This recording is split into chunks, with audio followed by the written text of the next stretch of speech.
your forecast first. Sponsored by Matex Heating, Cooling, and Plumbing. Are you sick of the snow yet? I think a lot of answers are yes.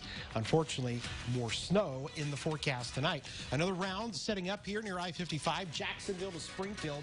Snow moving in, and we're going to see a little bit of accumulation. Not a lot, but we think maybe another inch of snow is going to be possible. It remains very cold, 16, throw in the wind, turns into 5. That's what it feels like outside.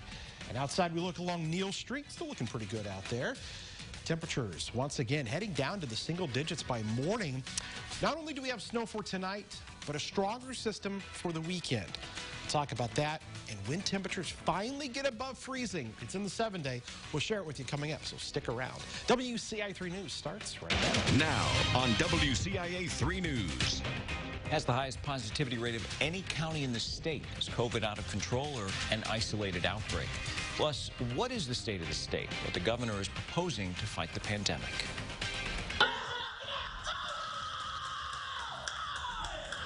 Ever wonder what it's like to watch your kids save a game? Io's family sure does, and you get to watch it with them. You're watching your local news leader.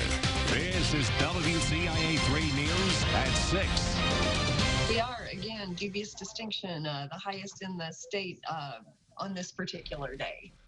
She's talking about the positivity rate. Douglas County has the highest in the state. Good evening. I'm Paul Cicchini. And I'm Jennifer Roscoe. Most counties in central Illinois are on a downward trend, but Douglas has been on a steady uptick.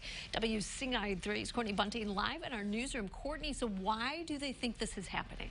Well, Jennifer, public health leaders say one of their thoughts is this is a result of gatherings over Super Bowl weekend. We're only a little over a week after that, but they believe it could already be having an impact.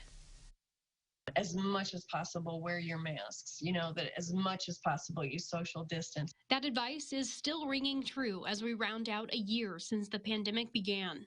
Public health leaders in Douglas County are facing the highest positivity rate in the state, with a 7-day rolling average of around 11%. Now that some of the indoor sports are taking place, it's not surprising. With bars and restaurants opening back up, public health liaison Colleen Lehman says a Super Bowl party at a county bar is one reason that may be contributing to the rise. There wasn't the social distancing going on and mask wearing that could have been.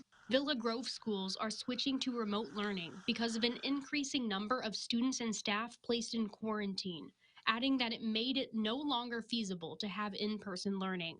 Lehman says this is just a reminder to maintain safety measures. Maybe you won't get sick or you'll weather it well, but somebody else's grandma may not, and that may be passed on to them. I did call around to other school districts in Douglas County, but Villa Grove was the only one making changes like this to handle a high amount of COVID-19 cases.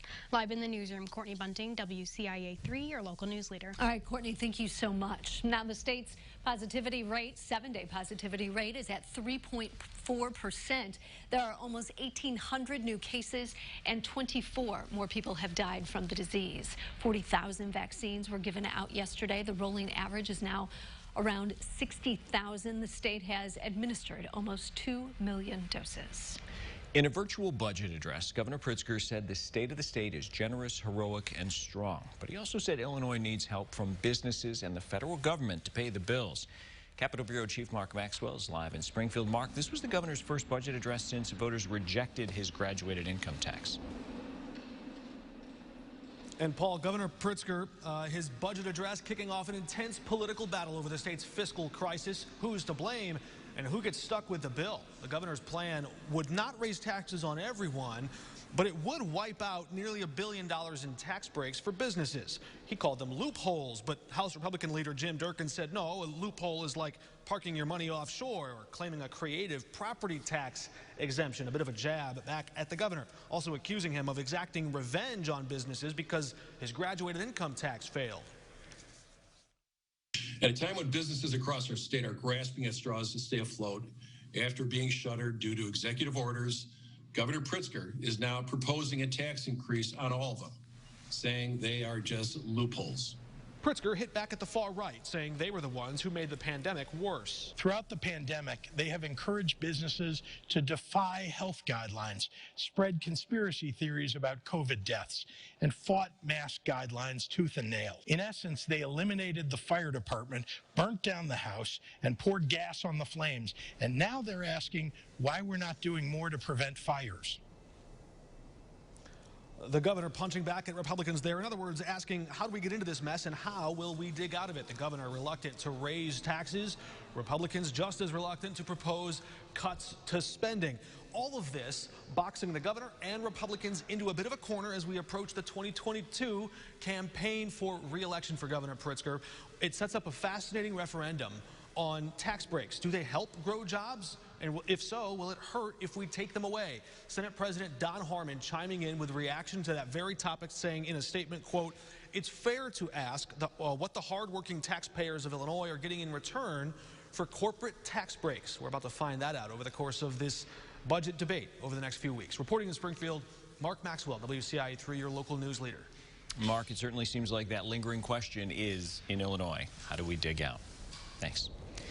Governor Pritzker's State of the State was designed to inspire, but some were not buying all of the governor's promises. WCIA 3's Cole Hankey also live in the capital city. Cole, what were the priorities you heard from people you spoke with today?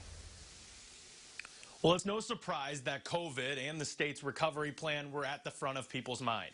But there were some mixed feelings on if the state is in the right position to bounce back. The governor promised a better future in his budget address today, and he made some other big promises in order to get there. One of them being no new taxes in order to balance this latest budget. People I talked to were skeptical about that pledge, but others believe the governor and the state government as a whole can be trusted. You know, they just sneak it in other ways. They say you're not going to have a raised income tax, but then they'll increase your gas tax or something else. I believe he will do everything that he can to keep things from having to be raised, and, you know, I couldn't be happier.